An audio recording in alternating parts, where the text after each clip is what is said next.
pinopromosyon ng Hello Love Again ang reunion movie ng Kat Din Love Team ni na Catherine Bernardo at Alden Richard. Pinuputakti dinumog ang Kat Din sa kanilang Hello Again nationwide tour. Mula sa launching nila sa Ayala Mall sa Sulinad, Novali noong October 5 ay talaga namang nakasunod sa kanila ang sambayanan, pati sa Vesta Mall noong October 8, SM City Baliwag, Bulacan at Pampanga noong October 12. Pinagkaguluhan din sila noong Sunday sa SM City Bacoor at SM City Dasmariñas, Cavite. Sa mall event pa lang nila ay makikitang dudumugin din sa mga sinihan ang Hello Love Again kapag ipinalabas na sila starting November 13.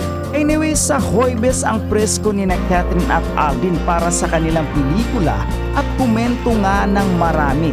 Tiyak na magkakabukingan na tungkol sa sinasabing relasyon ng dalawa. Sa mall shows daw kasi, kitang-kita kung gaano ka-protected si Alden kay Catherine. Kakaiba nga raw ang galawan ng dalawa.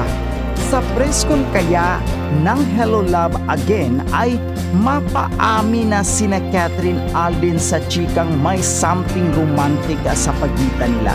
Samantala kinilig ang Kat Din na fans ni Catherine at Alden nang makita ang mom ni Catherine na si Mem Bernardo at daddy ni Alden sa mall show nila para sa pelikulang Hello Love Again.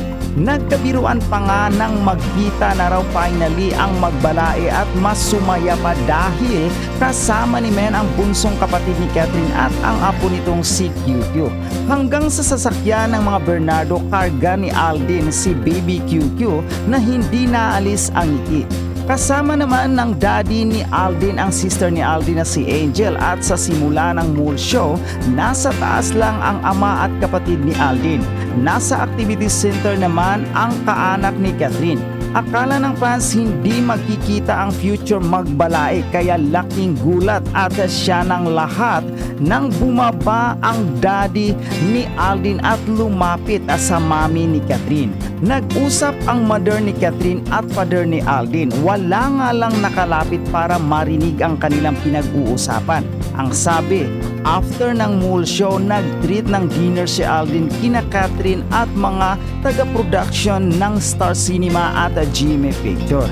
Napanood na ang official trailer ng Hello Love Again. Bitin ang fans and asking for more sila. Pero kailangan nilang hintayin ang showing nito sa November 13 para mapanood na ang kabuuan. Ito kasi nakita ko naman, talagang yung Soiti, talagang on stage, tinawag ni Catherine si Alden na Soiti, yung parang sinasabi niya. Soy. Oo, asa na siya? Gusto ko, kailangan ko ng kasama, asa na siya? So, tinawag na Soiti. Pero kasi maraming video na lumabas na magkaharap sila na nung tinawag niya si Alden, halimbawa paalis na sila, parang lip reading, pag binasa mo, parang mahal.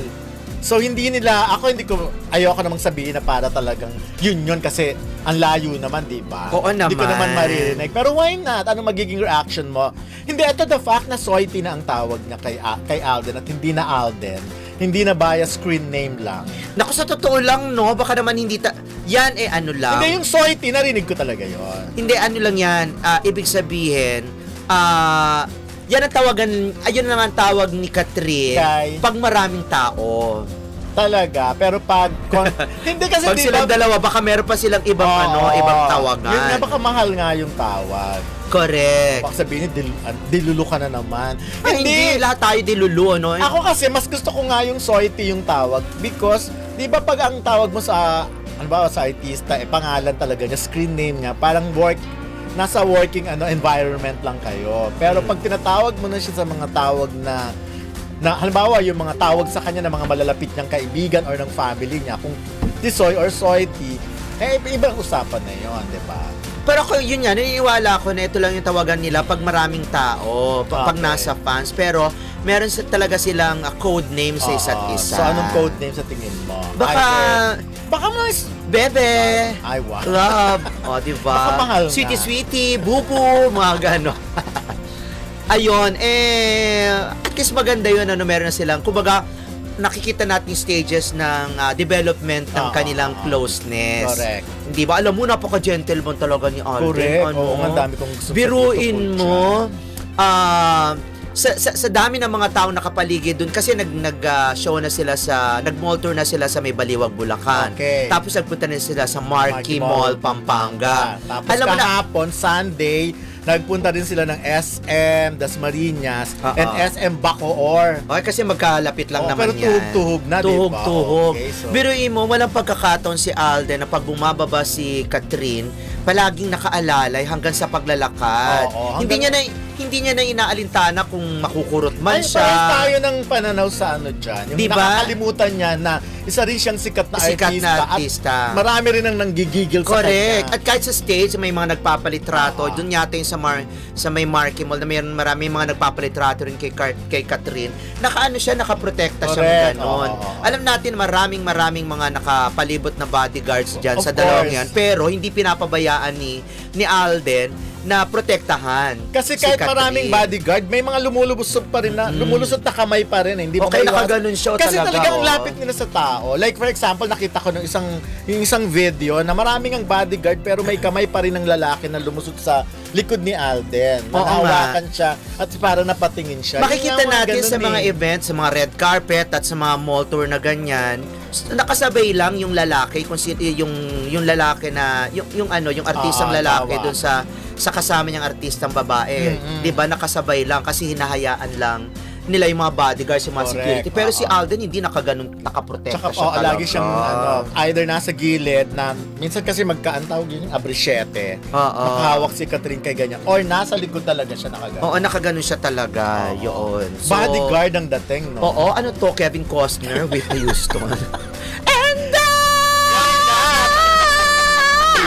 Hindi, yun nga nakakabilib talaga. Tama yung observation mo. Yun din sana yung gusto kong sabihin na si Alden kahit masaktan siya ng mga fans, hindi naman masaktan kaya lang may mga nanggigigil May mga nanggigil. Yung isang Hawak at talagang hawak. hawak. Akala nila kasi kapag ka nahawakan nila yung mga artistang paborito nila, gagaling yung sakit nila.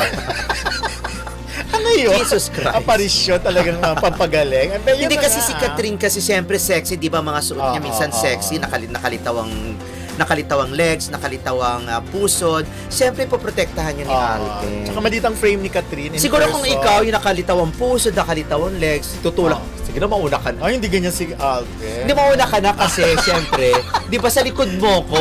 Akala. Puprotektahan ko yung likod mo kasi meron naman sa mga bodyguard sa harap. Di ba? Buti kung may pakialam naman sila.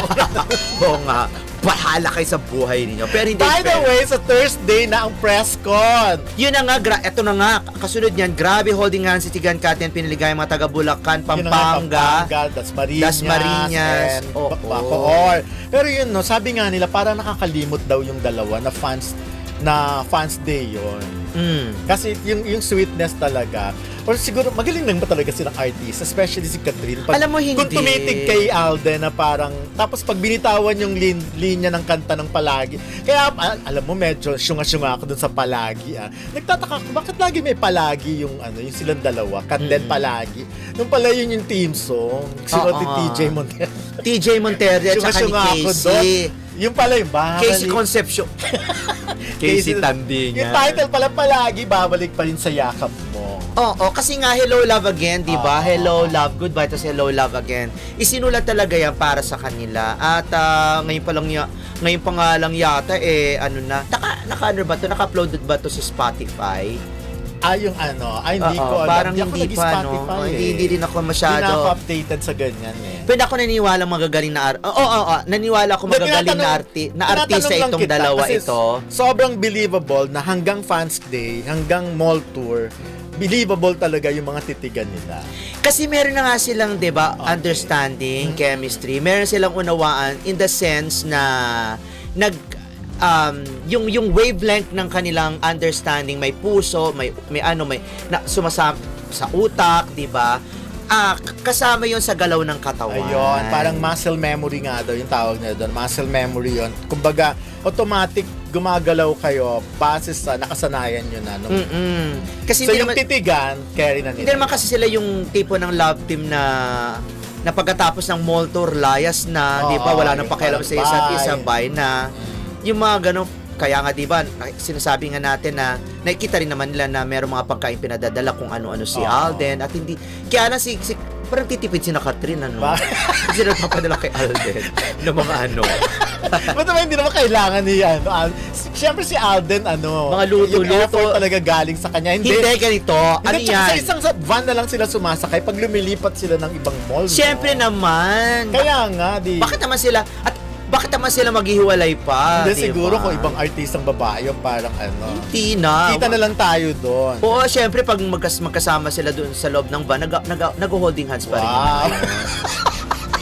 At ang Na-imagine ko nakakaloka. na naman ang comment ng mga fan mga netizens sa bakit? X. True na. Totoo naman na hindi nag-holding naman- hands yung dalawang yung mamaya. Oo diba? nga, Baka- nag-holding hands naman talaga sila. Si Catherine kumakapit kay Alden. Ganun Baka din naman si Alden. natutulog pa nga si Catherine kay Alden dahil sobrang pagod yung mga yan. Why not? At nakaganon pa si nakaganon si Ako Alden. naniniwala ako kasi para silang clingy eh.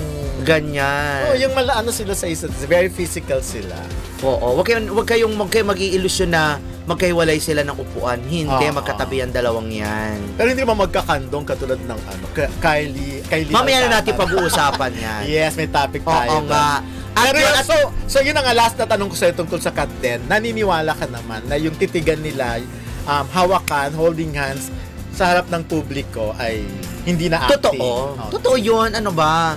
Oo, kung tayo maghawa Ew! Yeah.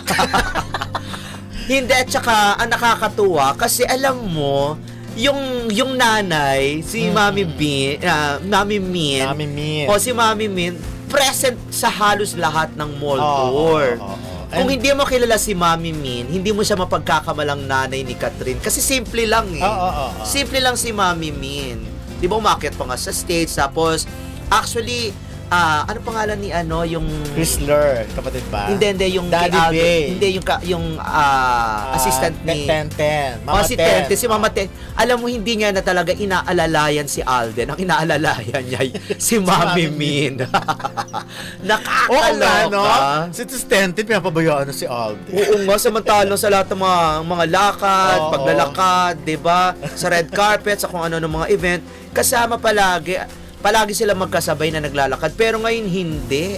Ang inaalalayan na ni Mami Ten ay si Mami Min. Oo nga, parang mami na talaga si Ten. Si Mama Ten, O tsaka, nakakaloka. Anyways, yun na.